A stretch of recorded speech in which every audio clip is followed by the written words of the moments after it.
I wish to thank every one of you for joining us this afternoon. It really means a lot to me and to the AFI team. We are very proud to be here talking about Afro Dandyism.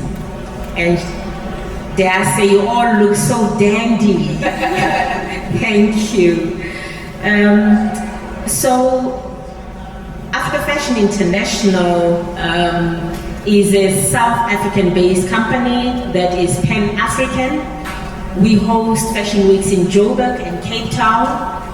We started back in 2007 when we realized that there was a paucity of African fashion designers in global fashion runways or stores, and we felt that because we know that there is so much talent on the African continent, there is talent, there's creativity, there is such strong, diverse cultures, and yet the representation wasn't what we felt it should be. We then started to bring together fashion designers on the continent to train young people as well. We have a project called Fasttrack that incubates young designers, and some of them have actually gone on to win big prizes like the LVMH Prize. We've got Thebe Magugu, who I'm wearing today, who was a winner of the LVMH Prize. In this program, we've got about 60 graduates over the last 5 years, and it's a program that I'm really, really proud of. A lot of our designers are established designers, and some of you know them very well. David Kale, who's here with us today, and many others from South Africa. Why did we become involved with the Afro Dandy movement? The theme for this year's Met Gala, of course, is because we felt that we needed to bring the African perspective to a theme that was born many years ago, 18th century, born in Europe as well as in North America. But if you have been to Africa, and I'm lucky, I've been to about 22 countries on the African continent, so much energy. If you've been to Africa, you will know of Lesap in the Congo. You will know of Sophia Town, Mabanzula. You will know of the energy of the Nigerian street culture. You will know of what happens in Nairobi. There is just so much cultural activity that is alive in the streets of most of these African cities. And we wanted to bring that story to this platform. So thank you very much for being here with us and sharing those stories with us. And of course, today I'm very honored to have next to me somebody that I am meeting for the first time, and yet we have spoken many times on Zoom. Chioma. Lovely to meet you in person, finally. It's fantastic to meet you too. So I've got a few, we're going to do a short a Q&A with Chioma. I just wanted to find your background because I know a lot of people know you, but just to put it into context, Chioma Nnadi was named head of editorial content for British Vogue in September 2023. She began her career on the features desk of the Evening Standard magazine in London. Before moving to New York to write for Trace, an independent style magazine, she went on to work as the style director of, Fader? Yeah. Covering fashion through the lens of music.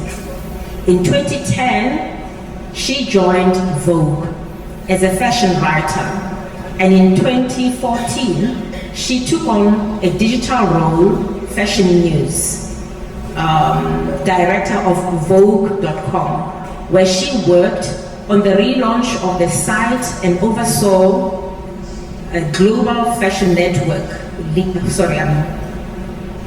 where you oversaw the fashion news team, apologies. And in September 2020, she was appointed editor of Vogue.com and Global Net, and she also serves as the co-host of the Vogue podcast, The Run Through. So I introduce to you Chioma Nnadi, who will have a short discussion with us.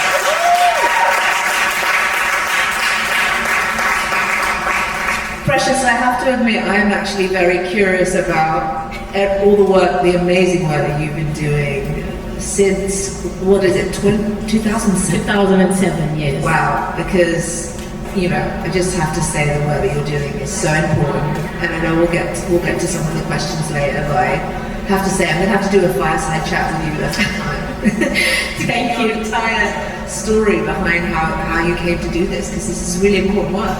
Thank you very much. You know, we have a saying in Africa, we say, if you want to go fast, you walk alone.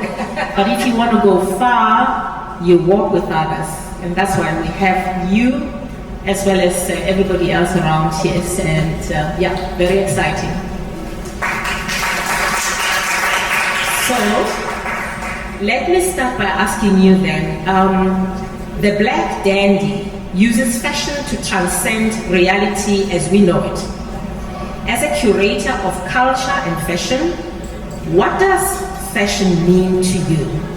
And I mean not just clothing, but as a reflection of culture, identity, and impact. It's such an interesting question, and it's one that I think that a theme of this year's Met has really put into focus for me, because as we know, the Black Dandy is all about celebrating creativity, celebrating individuality, and taking up space and using clothing as an act of self-love, as an act of self-care, but also as a kind of act of resistance. And I think in the conversations I've been having in the lead up to this Met, it's been super interesting to hear different perspectives. I had the privilege of interviewing Pharrell for the cover of American Vogue this month, and we had just watched, it been around the time of the Super Bowl, and you know, Pharrell was very enchanted with Kendrick's performance and this idea of culture, you know, just having Black culture be in the center of this huge global event, and he just said to me, you know, I want the Met Gala to feel like that, like there has to be like a celebration of Black excellence, a celebration of Black creativity and joy, because I think the political climate at the moment is difficult for a lot, especially for a lot of black and brown people in this country, and the sort of importance of centering Black voices at this moment and Black creativity and Black style is really just, you know, I think it's paramount right now. And it's so interesting that you mentioned Les Ap, and one of the stories that I'm most proud of when I was at the Fader was one we did with Papa Bemba.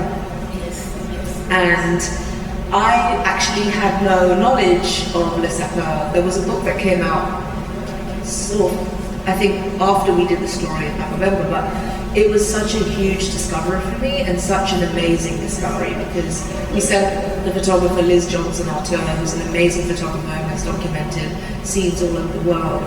And it really opened my eyes to how dandyism sort of takes shape on the continent.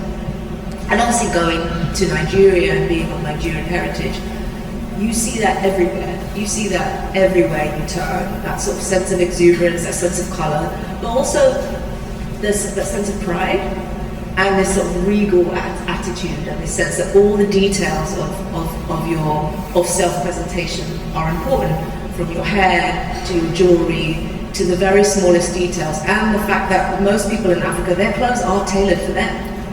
This is a way of being, this is a way of moving through the world. So I'm so glad that you mentioned them straight up, because I'm a big fan. That's really exciting. I mean, you talk about being in Congo. I remember landing there with my husband, coming from the States actually, and being in the streets, and it was just so much energy, people all dressed up. And in the midst of that is what we normally see first is poverty. That's what we see first. And we fail to see the creativity and the energy that the people in those countries have. And thank you very much to you and to Vogue and everybody, Dame Anna Wintour, for bringing this theme to life, because it pays tribute to the work and the contribution of Black people in the fashion from before. So thank you, this is fantastic.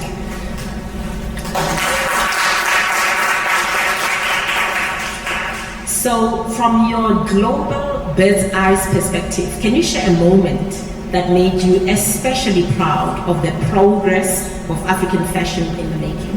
I mean, I have to say I knew wearing Thebe, but for me, when Thebe won the LVMH Prize, it just was a real turning point. It was such a proud moment. I mean, talking to Thebe, he's more than a designer, his creative mind, he sort of has a bigger vision than fashion, because of the way he thinks, his visual language, the way he presents the clothes, the way he kind of weaves the storytelling of his own culture, the storytelling of South Africa into all that embedded in the clothes. It's never just a shirt. There's always more to his story, more stories to his clothes, and that's why it felt especially important to me, because I think. And and it's thanks to people like you who've supported his creativity, and and the platform that you've created. But yeah, that really was a proud moment, and I hope we see more. But this Thebe really paved the way. Very excited about. I was very excited, and that was in 2019. And then we had another designer from Orange Culture, I think from Nigeria, who also won. Yes, exactly. So it did mean it set a precedent. Yes, that's fantastic. So we are gathering a community today that's shaping the future of Pan-African design. We are recording, and we will share with young students back home in Africa, in fashion schools. Do you have any words of wisdom to share with them? I think it's really important to have a really strong point of view and to know the story that you want to tell, because there's so much noise in the culture right now. There's so many brands. As consumers, we have so much choice. So you need to understand who you're talking to and what your story is, and to be very clear about what you want to say to the world, because if there isn't a sort of an authentic story, if there isn't an authentic through line, if there isn't a point of view, if there isn't something that makes you stand out from everyone else, then you have to really think carefully about how you enter into this space, because it's not easy. Being a designer is really challenging. There's so much out there, there's so much choice, and clothes are a luxury, so you have to be super intentional. That would be my advice. Absolutely. I think with those few words, we're going to close it here. But before I do, I just want to thank every one of you here today again. A very good friend of mine, Fen Malius, former CEO of New York Fashion Week, was in South Africa with us many years ago. Oluchi, you've walked our grams many years, and we're really excited to see you here. But thank you, everyone, and thanks, Chioma. I know how busy you are getting ready for the Met Gala. What are you going to be wearing? I'm wearing a British designer, a Black British designer who is a good friend, Martine Rose. So I'm very, very excited to be wearing her designs on Monday. But I'm excited to see what everybody wears. And I'm excited to see you. So thank you so much for having me. Thank you very much. Thank you, everyone.